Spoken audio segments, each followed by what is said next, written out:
The Senior Bowl has arrived, as have I, down here in Mobile, Alabama. And I'm going to tell you guys everything I know as it relates to your Colts. Let's get to it.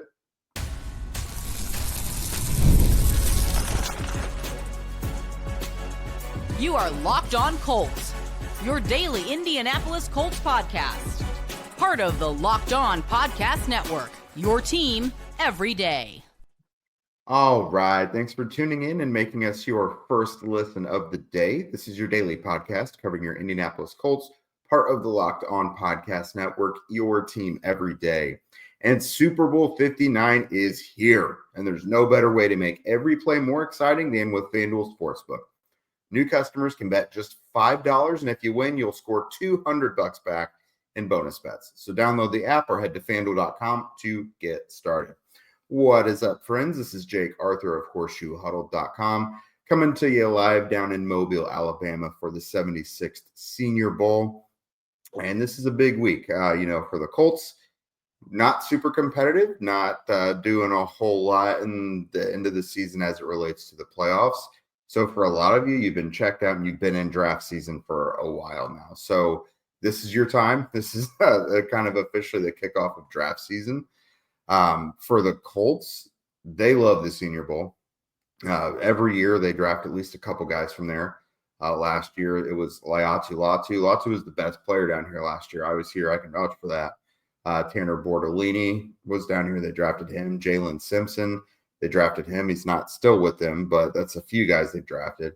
Every year it's at least a couple guys. So there's a group down here that there's going to be at least a pair of them or so that are going to become Colts here at the end of April. So very important week. The Colts are very heavily represented as far as the coaching staff goes. So their senior assistant defensive line coach, Matt Raich, he is the American team defensive coordinator. So he's got a lot of guys he's going to have his eyes on this week. Colts defensive quality control coach, Brent Jackson, is going to be Raich's DB's coach. So cornerbacks and safeties, Jackson is going to be able to have a good eye on them. The Colts Dungy defensive coaching fellow, Kalen Humphreys, he is coaching the American edge defenders. And then the Colts also have one guy on the national side, their assistant line coach, Chris Watt. He's going to be coaching the national tight ends.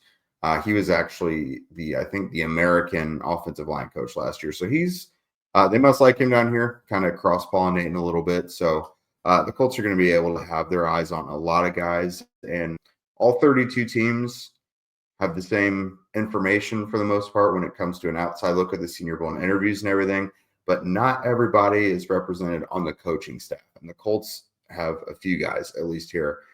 So they're going to be able to get an even better look than most at primarily the American team. So practices will be on Tuesday, Wednesday, and Thursday. And then the game will come on Saturday. I'll be down here reporting for you guys for the practices. The game is kind of a formality. Like, there could be some standout players, and it matters. Like last year, if you think about it, Evan Williams was a standout player. I think it was either Chris Abrams-Drain or Chow Smith-Wade. Both had some big plays. There are some guys who stand out in the game, and it really matters. But teams are primarily looking at the practices. And you'll see a lot of guys who are projected to be high picks. If they stand out in the practices, they won't play in the game. Last year, Latu and Quinion Mitchell were probably the two best players. Ladd McConkey, the receivers as well, Malachi Corley. There's these guys, if they perform well during the week, they don't have anything else to prove when it comes to the actual game. So these practices are super important. Executive Director Jim Nagy gave a press conference Monday afternoon, always does, kind of kick off the week and give us a little more information. So a few takeaways from what Nagy said. He said this draft does not seem to be particularly strong up at the top. It's got good depth, like you could find good players throughout each of the 7 rounds, but it's not like last year where there's a bunch of really strong players. He said he's talked to several teams who only have like 8, 9, or 10 first-round grades on players. So you might see a lot of teams trying to get back. Of course, with the Colts in the top 15, they might fall into that. They could get lucky to have one of their like blue chip guys fall to them, like Latu did last year. But in general, this is nowhere near the top heavy draft that last year was. Nagy especially mentioned the quarterbacks as well. He said none of the quarterbacks that are down there probably would have even been in the top 6 of last year's quarterbacks. So you look at Cam Ward, Shedeur Sanders, Jalen Milroe, those guys all near the top. None of them necessarily would have scratched the surface and been among that top group of quarterbacks last year. He did say that's not really to disparage the quarterbacks this year, but he thinks last year was like a historic quarterback class and could go down as one of the best of all time in the NFL. So yeah, the Colts, as always, pretty good candidate to perhaps trade down unless one of their absolute favorite guys falls to them there at 14. Nagy said this draft is really strong at running back and defensive line. That's reflective in the Senior Bowl rosters as well. Someone asked him during the press conference that they had heard something. A team said there could be as many as like 30 running backs with draftable grades, which is wild considering running backs have been kind of devalued in recent years, right? And he agreed. He said, roughly 30 draftable running backs is about the number they probably had as well. He shot, along with the defensive linemen and running backs, Nagy really pointed out Ollie Gordon, Trevor Etienne, and Damian Martinez. Gordon from Oklahoma State, Etienne from Georgia, and Martinez from Miami. And as far as the edge defenders go, Mike Green from Marshall, undersized guy with a lot to prove, but he led the nation in sacks. Donovan Ezaruka, I'm going to have to work on that name throughout the cycle, from Boston College. Kyle Kennard from South Carolina, and Josiah Stewart from Michigan. So, I don't know about you guys, but I find myself this being one of the first years in a while for the Colts where, as far as what position to really prioritize in the draft, I'm open to anything. It's best player available now. Obviously, we want them to get, tight end. Tyler Warren would be great. A corner or a safety like a Malachi Starks or Xavier Watts early would be great. But really, I don't care. At this point, you just want really good players, maybe at positions of value. Don't go out and get a running back. Or,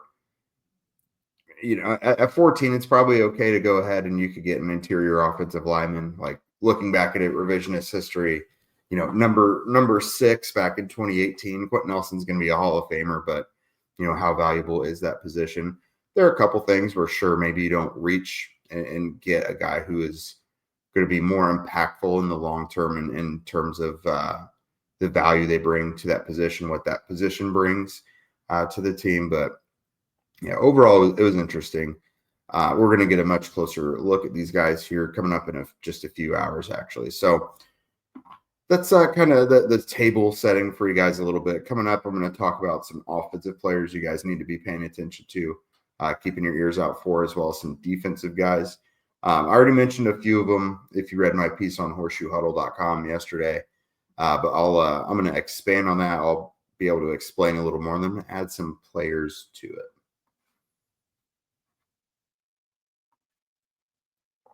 Super Bowl 59 is here. One game, 2 teams, endless possibilities. And there's no better way to make every play more exciting than with FanDuel Sportsbook. Whether it's predicting the first touchdown, calling the MVP, or even betting on the coin toss, FanDuel makes it easy to get in on the action. With live betting all game long, you can adjust your bets as the game unfolds and feel the thrill from kickoff to the final whistle. The live betting feature lets you stay involved no matter what happens on the field, and the app is super easy to navigate. Plus, now that you could place a $5 bet and you could potentially win $200 in bonus bets for the Super Bowl, that is the icing on the cake. Download the app or head to FanDuel.com to get started. Just bet $5, and if you win, you'll score $200 in bonus bets. That's FanDuel.com. Bet with FanDuel, official partner of Super Bowl 59. All right, let's look into some of these offensive players that we really want to keep our ears out for. I'm going to go through each position group so that we're not just focusing on a couple positions, because If last year taught me anything, it's that I shouldn't discount anyone as to if the Colts will draft them.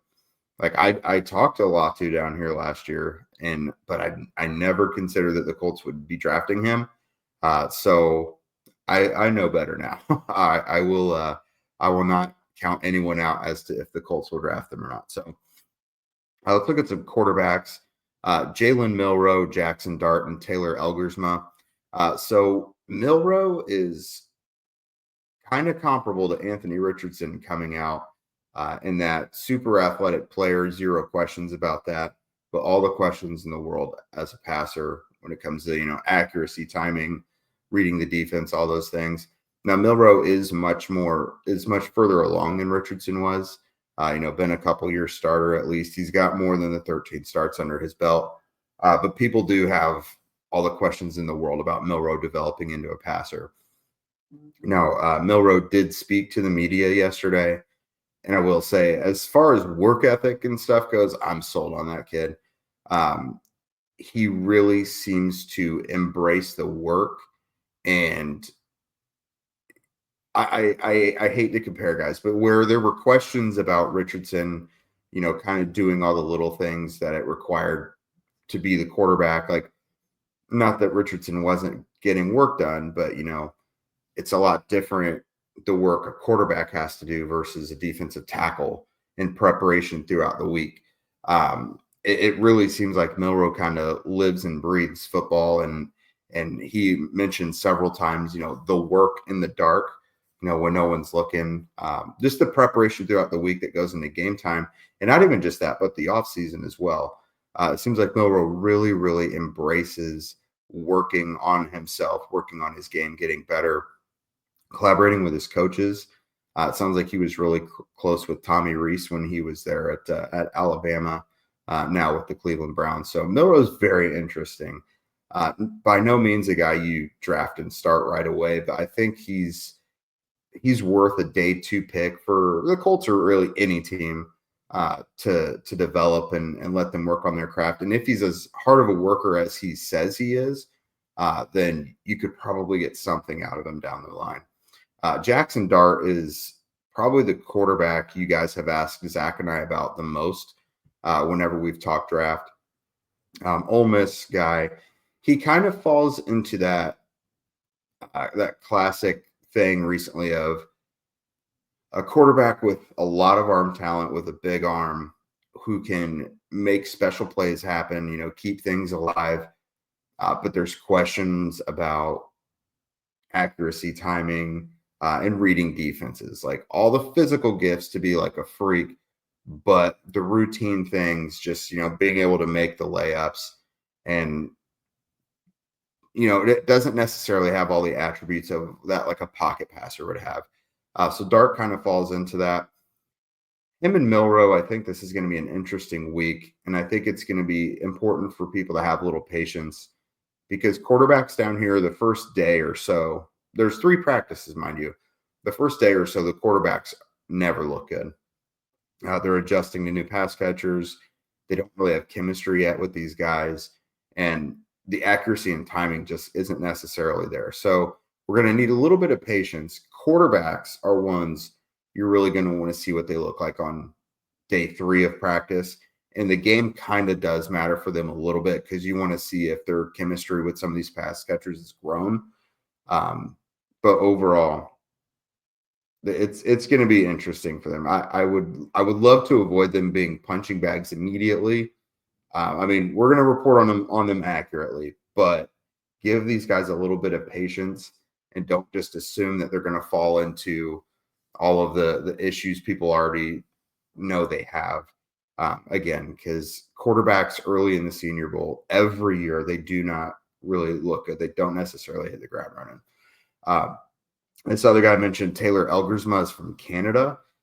He is a guy they've had their eyes on for a little bit. It seems like the draft community that already has like a huge board put together knows about this guy and thinks that he's pretty talented. So I'm pretty excited to get my eyes on him, see what he's all about.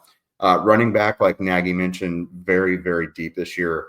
Ollie Gordon, Trevor Etienne, Damian Martinez, Brashard Smith, Marcus Yarns, and Donovan Edwards. If you guys, that could be like really, really cool third down backs, as Nagy put it.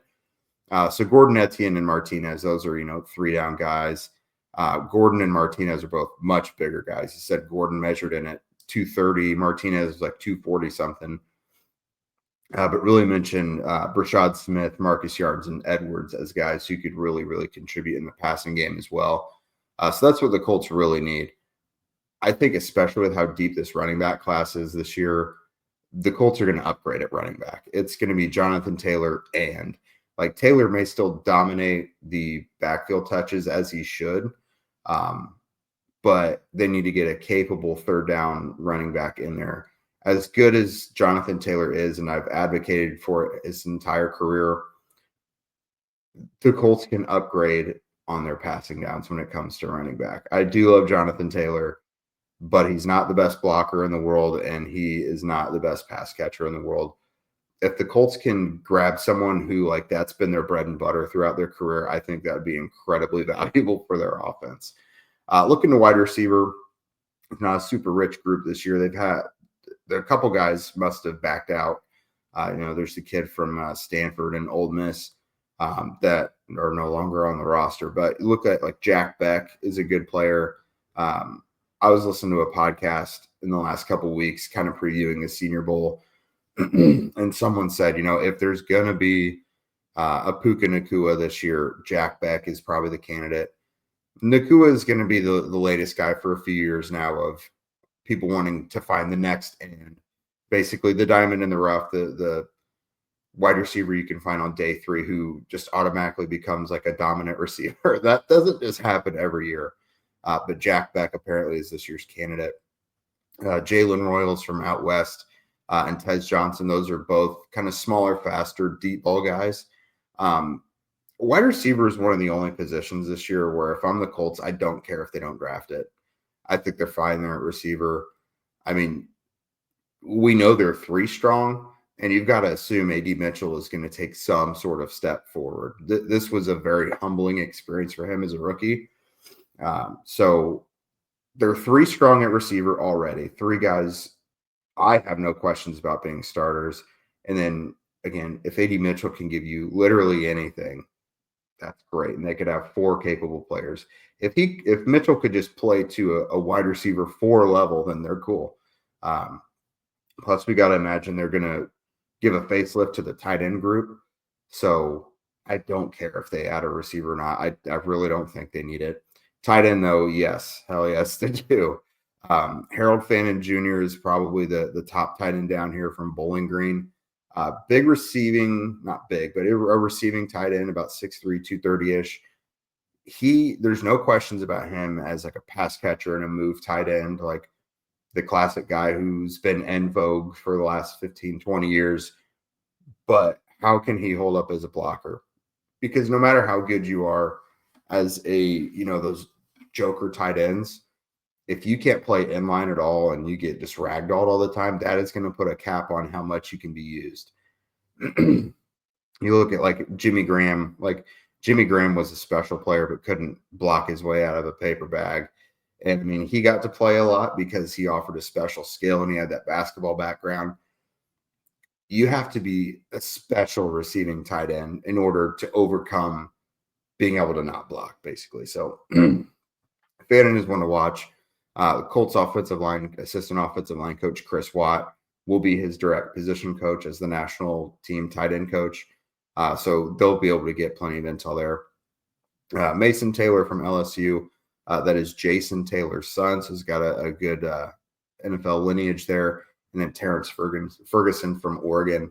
Those are a couple other tight ends to watch. I like this group better than I did last year's group of tight ends for sure. Even discounting Brock Bowers, like take Bowers and Jatavian Sanders out of it. I thought tight end kind of fell off a cliff after that last year. I think it's definitely got more depth this year. When you look at offensive linemen, several guys they could look at. I'm okay if they get an offensive tackle. I'm okay if they draft an interior guy. Again, I do not mind. I think they kind of need a little bit of everything.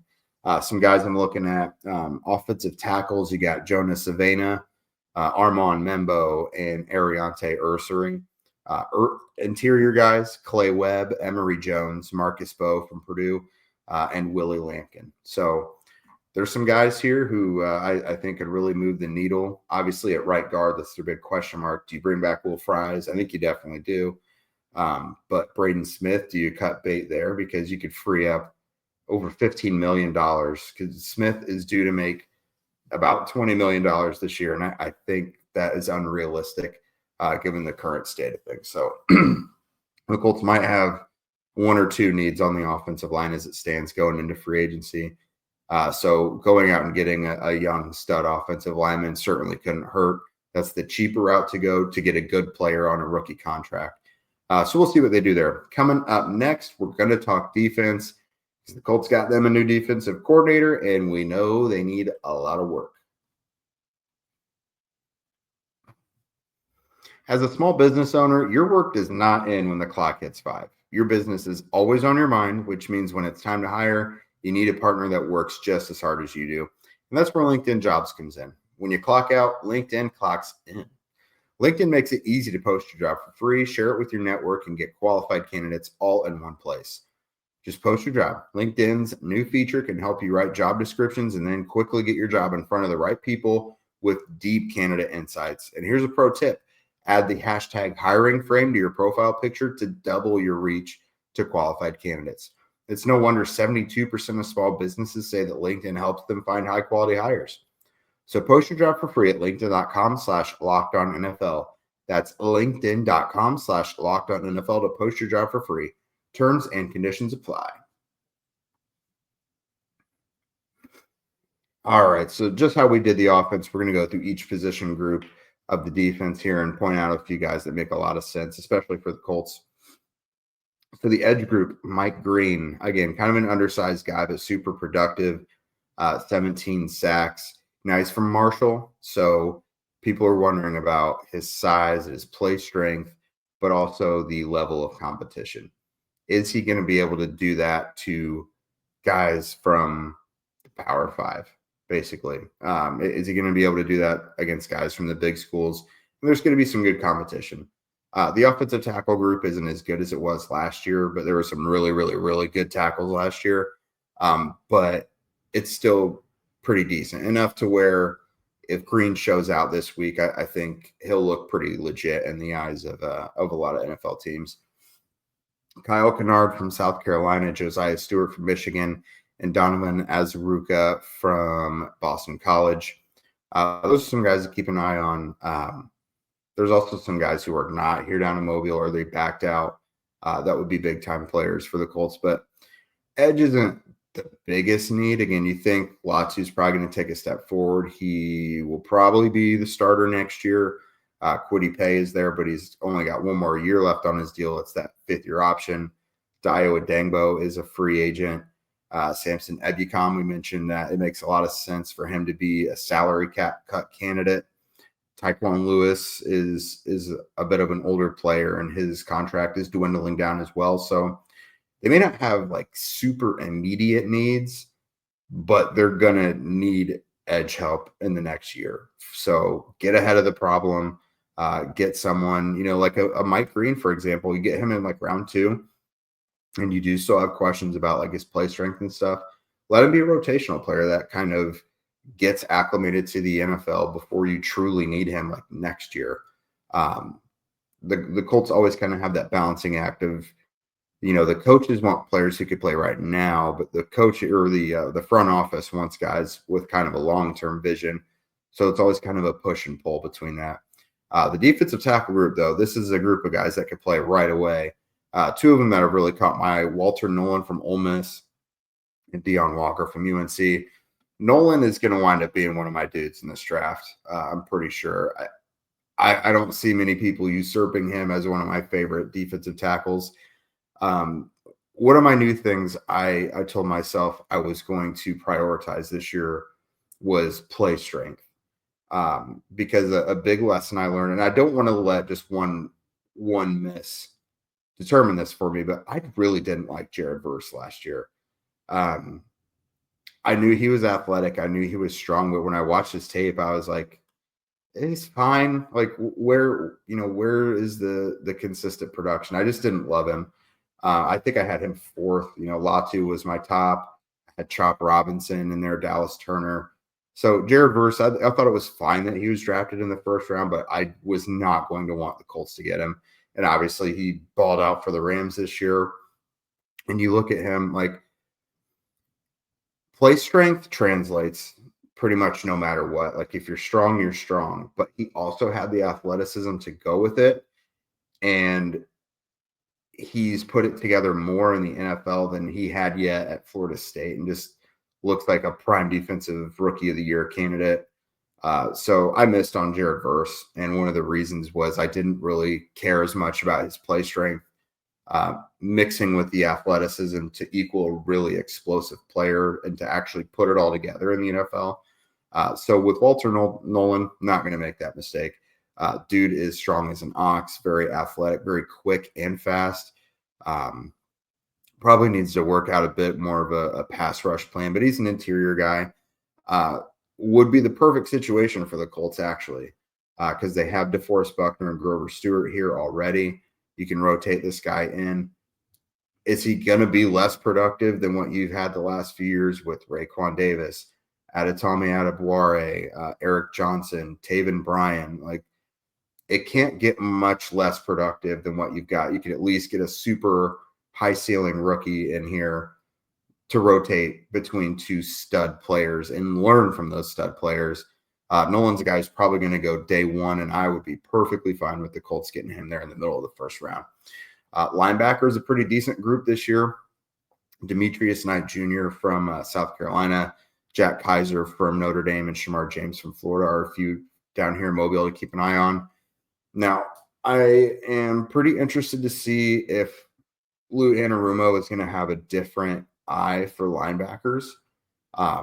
With Chris Ballard, it's been smaller guys with a big wingspan and who are athletic, basically, just like really rangy, fast, but smaller and lengthier linebackers. Like the two perfect linebackers that ever came through for Chris Ballard were Darius Shaq Leonard, and Bobby Okereke. It didn't they never quite replicated what they had with those guys, but that was like the perfect Chris Ballard, built in a lab linebacker. Now, Anarumo has had some success with these are still kind of explosive guys, but they're bigger. They're more around 240 pounds, closer to that than the guys who are at 220, 230 pounds. So Demetrius Knight to me is a slightly bigger version of Zaire Franklin, but more explosive and with much better instincts and coverage. So that could equal out to be a very, very good player. I'd be willing to roll the dice on that. You make Zaire your Mike linebacker, you keep him there. You bring in Demetrius Knight to be your will linebacker. And if at some point in the next couple of years you feel you need a new Mike linebacker, then there's your guy waiting for you right there. Ballard has done a really good job of having the foresight to get linebackers into Indianapolis to develop and then eventually start. And I think this one's staring them right in the face if they were to make that move. Cornerback Azariah Thomas from Florida State. This is a guy who basically, if they want to roll the dice and get, repentance for Juju Brents, and they want that still same kind of player, but hopefully without all the injury issues, I think Thomas is their guy. He's a big, lengthy guy, willing to be a tackler, which Brents and Kenny Moore are their best tackling cornerbacks, but Brents is never on the field.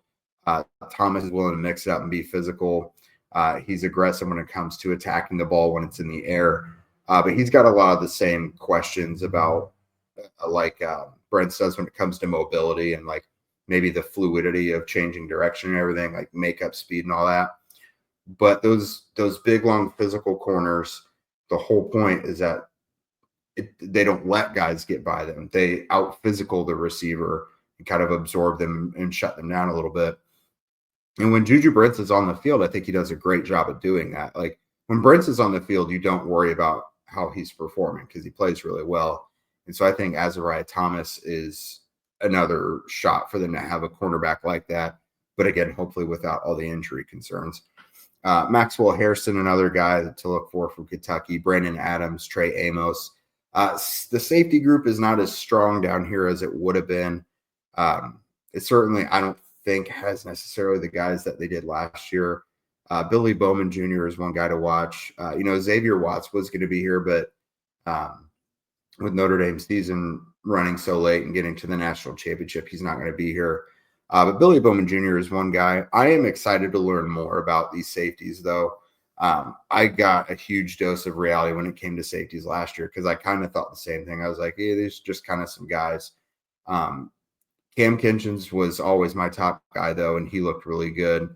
Wound up being a good player down here. Evan Williams wound up being a good player for the Packers. So I'm excited to get my heart broken again and fall in love with some of these safeties that the Colts ultimately may not draft, because that's kind of always how it works when it comes to the DBs.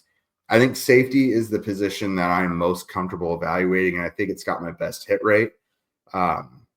But I don't know that Chris Ballard and I see eye to eye when it comes to safety, so they don't often take the safeties that I like. But I'll definitely be thrilled to share with you guys who I am kind of draft crushing on down here. So that is it. I'm going to have practice notes from you guys on Horseshoe Huddle every day.